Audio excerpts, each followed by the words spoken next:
Hello friends, so we have come up with the third video of business environment. Today we'll discuss about the sectors. Economic activity in a country are broadly classified into three main sectors. So what are those sectors? We'll be studying about those sectors in this particular video. So the first is primary sector, secondary sector and tertiary sectors. तो कौन से sectors होते हैं? तीन sectors होते हैं. पहला होता है primary sector, secondary sector और tertiary sector. अगर हम प्राइमरी सेक्टर की बात करें तो it is also known as agrarian sector. इसमें कौन कौन सी एक्टिविटीज़ आती है प्राइमरी सेक्टर में? जितनी भी एग्रीकल्चरल प्रोड्यूस होगा, एग्रीकल्चर से रिलेटेड सारी एक्टिविटीज़ प्राइमरी सेक्टर में आती हैं. माइनिंग से रिलेटेड जितनी भी एक्टिविटीज़ होंगी, ऑयल एक्सप्लोरेशन से रिलेटेड, ये सब चीज़ें किसका पार्ट होती हैं? प्राइमरी सेक्टर का पार्ट होती हैं. When agriculture sector contributes minimum half of the national income and livelihood in a country, it is called agrarian economy. अगर मान लो कि minimum half of the national income, जितनी भी नेशनल इनकम है, at least 50%, minimum 50% अगर जो नेशनल इनकम आ रही है वो आपकी इन पर्टिकुलर चीज़ों से आ रही है, तो मतलब वो कौन सी इकोनॉमी होगी आपकी? Dependent upon the primary sector, जिसको अग्रेरियन इकोनॉमी भी कहा जाता है. Now let's talk about the secondary sector. It is also known as industrial sector. Secondary sector का दूसरा नाम क्या होता है? Industrial sector. जितनी भी रॉ मटेरियल से रिलेटेड, जितनी भी मैन्युफैक्चरिंग से रिलेटेड एक्टिविटीज़ होती हैं वो सब किस में होती हैं? कंडक्ट सेकेंडरी सेक्टर में.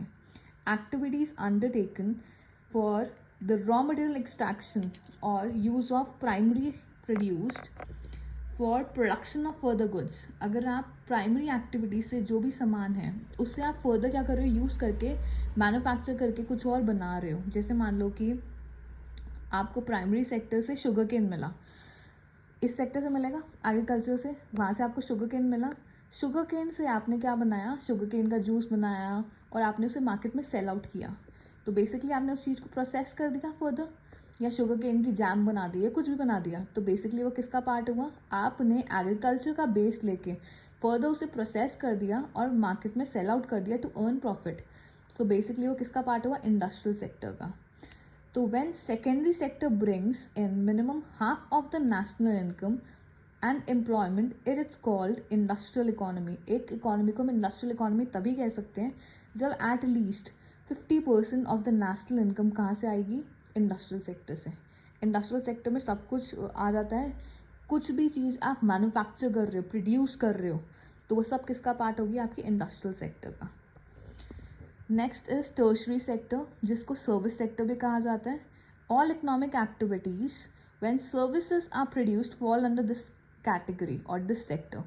जहाँ पे सारी सर्विसेज की बात हो रही है, एजुकेशन से रिलेटेड सर्विसेज, बैंकिंग से रिलेटेड सर्विसेज, इंश्योरेंस की अगर हम बात करें, अगर सर्विसिंग की बात हो रही है तो किसका पार्ट है? टर्शरी सेक्टर, जिसको सर्विस सेक्टर भी कहा जाता है. When this sector contributes minimum half of the national income and livelihood in a country, it is called service economy. एक इकोनॉमी को हम सर्विस इकोनॉमी कब कहेंगे? जब at least half of the national income कहाँ से प्रोड्यूस हो रही है? सर्विसेज के थ्रू. अगर ऐसा है तो उसको क्या कहा जाएगा? Service sector. So once again we'll just recall it. How many sectors are there in economy? Depending upon the economic activities, 3 sectors. One is primary, another one is secondary, and then is the tertiary one. And these are the names which are dependent upon these sectors. So here comes out to be the closure of this particular lecture. We'll again come back with another lecture tomorrow.